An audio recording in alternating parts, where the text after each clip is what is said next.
mysterious and terrifying virus suddenly erupts on the streets of Tokyo. In just a few short months, more than 39 million Japanese people are infected by the virus, and the death toll soars to a horrifying tens of millions. The entire country falls into panic, the medical system teeters on the brink of collapse, social order disintegrates, and the once bustling Tokyo gradually turns into a dead, empty city. Faced with such a tragedy, other countries choose to watch coldly from the sidelines, unanimously calling it a curse of the devil. This is the 2009 Japanese disaster movie, Pandemic. The film does not have the earth-shattering special effects of typical disaster blockbusters, nor grand scenes, yet it outlines a doomsday picture after an unknown virus invades Japan with a documentary-like touch. The trajectory of the virus spread, the details of epidemic prevention work, and even the various states of humanity in the disaster hide precise predictions of many scenes in real epidemics that occurred later. Just a short while ago, a patient with a high fever suddenly arrived at a hospital in Tokyo. After Dr. Matsuoka tested the patient,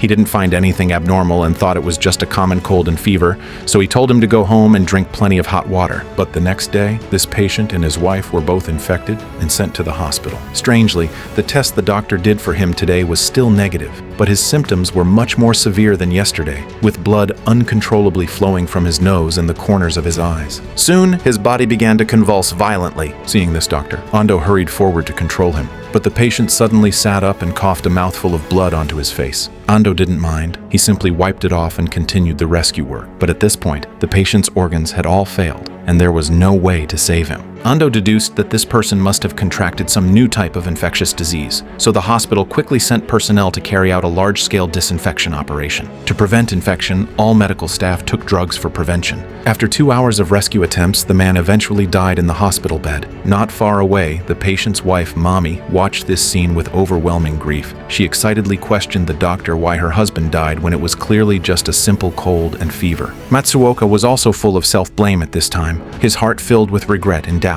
A healthy person died after treatment failed in just one short day. The danger of this unknown disease far exceeded his expectations. However, what he didn't know was that this was just the beginning of the disaster, and a more terrible storm was quietly brewing. Meanwhile, similar symptoms soon appeared elsewhere in Tokyo. Subway staff and bus passengers all bled from their 7 orifices due to infection. The hospital was soon surrounded by feverish patients and the infected doctor. Ando fell to the ground at this time. Matsuoka watched his colleague, who had fought side by side with him in the past, fall down. He was burning with anxiety, but helpless. He could only watch helplessly as Ando's body gradually collapsed, eventually dying in the line of duty, becoming the first medical staff member to sacrifice himself in this epidemic. Ando's death caused panic to start spreading in the hospital. The medical staff realized that this was not an ordinary illness, but a highly contagious and deadly virus. But they didn't know the transmission route of the virus, nor did they have protection experience. So they could only stick to their posts in fear. The abnormal situation in the hospital quickly attracted the attention of the Japanese government. The lethality and contagiousness of the virus made everyone vigilant. Compared to the bird flu that occurred in the Philippines last year, this mutated virus is stronger. If not controlled in time, the consequences will be unimaginable. Currently, they have a stockpile of vaccines for 30 million people against ordinary influenza, but they are not sure if it is effective against the mutated virus. And to develop a vaccine suitable for this germ, it will take another 6 months. At the same time, a poultry farm in the suburbs of Tokyo suddenly detected the bird flu virus, and thousands of chickens in the farm died inexplicably. According to the staff's tests, not only the dead chickens but also the living chickens all showed a positive reaction. Therefore, the remaining tens of thousands of chickens were all forcibly culled, and the chicken farm suffered heavy losses instantly. Once the news spread, the public immediately linked the chicken farm to this unknown epidemic, believing that bird flu was the source of the virus. The chicken farm owner Kamakura and his family instantly fell into desperation. Neighbors avoided them like the plague, and some even smashed their windows and called to insult them. Kamakura's daughter Akane was also excluded and isolated by classmates at school, who said her father was a virus spreader. The huge pressure of public opinion and discrimination pushed Kamakura to the brink of collapse. Finally, he chose to commit suicide, ending this undeserved disaster in an extreme way. But Kamakura's death did not bring the truth. Instead, it made the epidemic more out of control. More and more critically ill patients appeared in the hospital, and the WHO immediately sent virology expert Aiko to Japan to guide epidemic prevention work and curb the spread of the epidemic. When Aiko appeared in the hospital wearing a professional protective suit, Matsuoka was instantly stunned. The female expert with a resolute gaze and vigorous style in front of him was actually his lover from many years ago. Back then, they had a disagreement because Aiko went abroad to work and finally broke up helplessly. Reuniting after many years, it turned out to be in such a critical scenario. Past feelings intertwined with the current crisis, making their moods particularly complicated. Meeting again now, Aiko directly asked Matsuoka to be her assistant. After preliminary judgment, she immediately made a shocking decision, which was to implement a comprehensive quarantine on the entire hospital building, forbidding anyone from entering or leaving, and no longer accepting patients with general illnesses. Subsequently, she arranged for medical staff to understand the whereabouts of each patient. But Mommy, who was the first to be sent to the hospital, had just lost her husband and didn't want to talk to anyone at all. So they went to the chicken farm to check the situation. At this time, the chicken farm had been cleaned up. After searching around, they didn't get any useful clues. But it was certain that the chicken farm owner and his daughter were not infected. This could rule out the chicken farm as the outbreak point.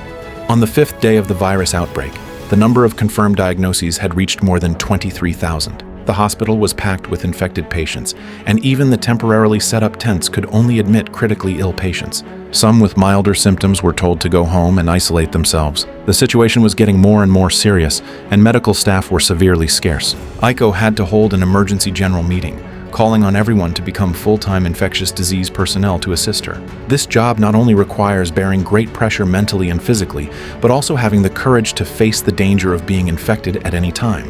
What was gratifying was that after a brief hesitation, everyone raised their hands to join, and no one chose to back down.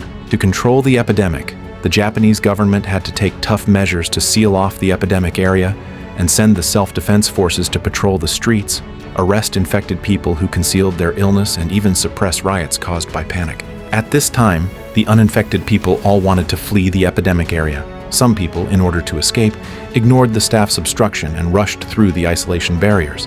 And as the first car forced its way through the checkpoint, the people behind also fled one after another. Those who couldn't escape gathered in shopping malls, frantically snatching living supplies. Countries around the world also issued notices to stay away from Japan and no longer accepted anyone returning from Japan. The World Health Organization announced that this was a completely unknown virus that could be transmitted through droplets and air. So the previous bird flu in the suburbs of Tokyo had nothing to do with this virus.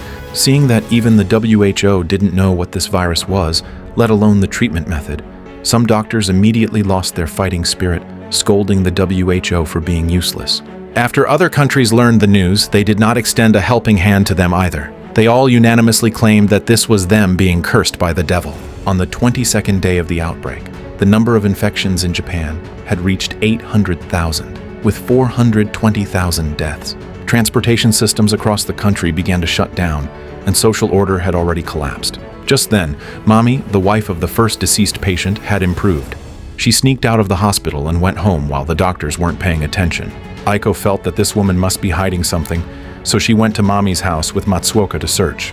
Before long, they finally found her at Mami's home. Mami also slowly told them the truth of the matter. It turned out that her father, Tachibana, had worked as a doctor in a small country in Southeast Asia and had returned once during the new year. At that time, his body had already shown abnormalities. He stayed at home for one night and hurriedly returned to Southeast Asia. Since then, Mami could no longer contact her father. Now it seems that this virus was very likely brought by Mami's father. Aiko told the WHO about the situation she learned. To find the source of the virus as soon as possible, the WHO sent people to take Matsuoka and an old professor to the place where Mami's father worked.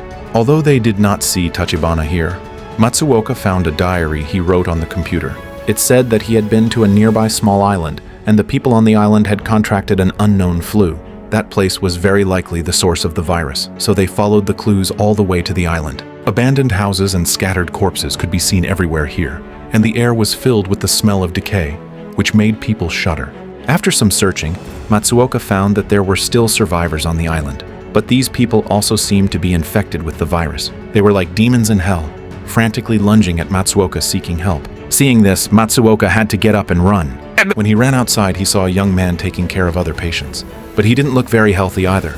Sure enough, not long after, he fell to the ground. Before dying, he handed the notebook left by Tachibana to the professor. Subsequently, WHO personnel arrived and carried out rescue operations there. Matsuoka prepared to return to Japan with the notebook and samples, while the professor chose to stay, wanting to continue looking for the source of the virus. On the boat back, Matsuoka checked the contents of the notebook, which clearly recorded the origin of the virus. It turned out that in order to build a breeding farm on the island these years, all the surrounding forests were cut down. To make a living, the villagers had to go deep into the mountains and old forests to log. A man accidentally came into contact with a bat carrying the virus and then ran home in a panic. Afterward, symptoms such as high fever and coughing up blood followed immediately, and he finally died bleeding from his 7 orifices in pain. And the neighbors, relatives, and friends who had contact with him were also infected and died one after another. The originally lively village was soon shrouded in the shadow of death. To conceal the facts, the breeding farm actually set fire to the entire village and all the boats, burning them to ashes. The villagers on the island also completely lost contact with the outside world. Shortly after, an infected girl in the village met Tachibana, who came to practice medicine nearby. Hearing about the tragic state of the village, he ignored his own safety and went to the epidemic area alone to treat patients. But he was also unfortunately infected while caring for patients, and his body grew weaker day by day. While his consciousness was still clear, Tachibana traveled back to Japan to visit his daughter. However, just as he got off the car, he felt unwell and vomited blood all over the ground at the station. A passenger was accidentally infected while helping him up, and the conductor at the station was also infected while cleaning up the blood at the scene. Tachibana knew his physical condition was abnormal, so he only spent a short night with his daughter and hurriedly returned. And he died tragically on the island after returning. But it was this short 24-hour contact that the virus had quietly planted fatal seeds in Japan. On the other side, the professor finally found the source of the virus in a cave. All of this was actually caused by bats. However, before the professor had time to be happy, he was also infected by the virus and died on the island. The virus continued to spread rapidly in Japan. Medical resources were completely in emergency. Hospital beds were full, and severe treatment equipment such as ventilators were in short supply. To ensure medical supplies went to patients who still had a chance of recovery, Aiko forcibly removed the ventilators from some patients who could no longer be cured. She knew that in the current situation, such sacrifices had to be made. The doctors couldn't understand Aiko's behavior, but she didn't care about being opposed. As the respirators were pulled out, patients died one after another. And the patients who got the respirators were not saved. These few deaths became the last straw that broke the camel's back, and the doctors in the hospital also began to lose their fighting spirit.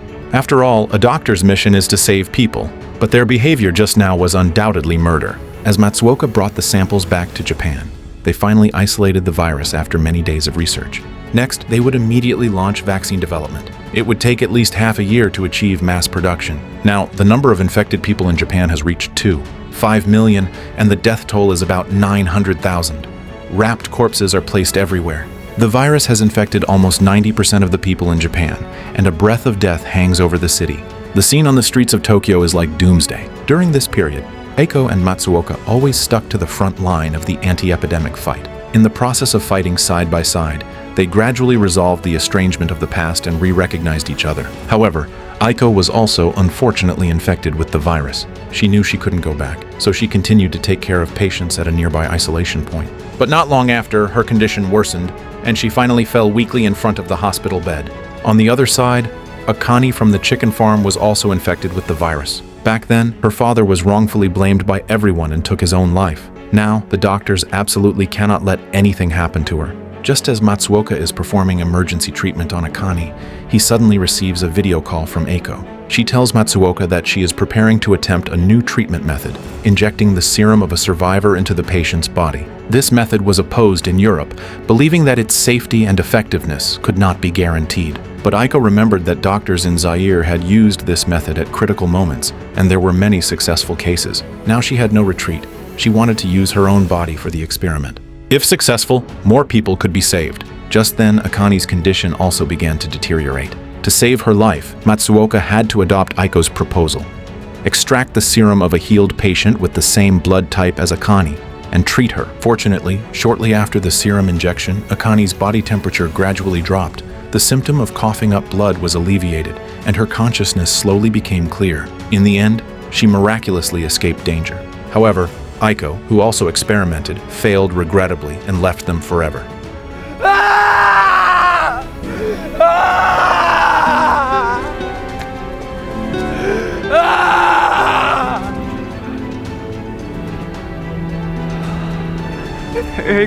Half a year later, the vaccine to restrain the virus was finally developed. the epidemic was gradually brought under control, and the once stagnant city slowly regained its vitality. However, this epidemic made Japan pay a painful price. 39. 5 million people infected, 2 million dead. More than 1/10 of the population died in the disaster.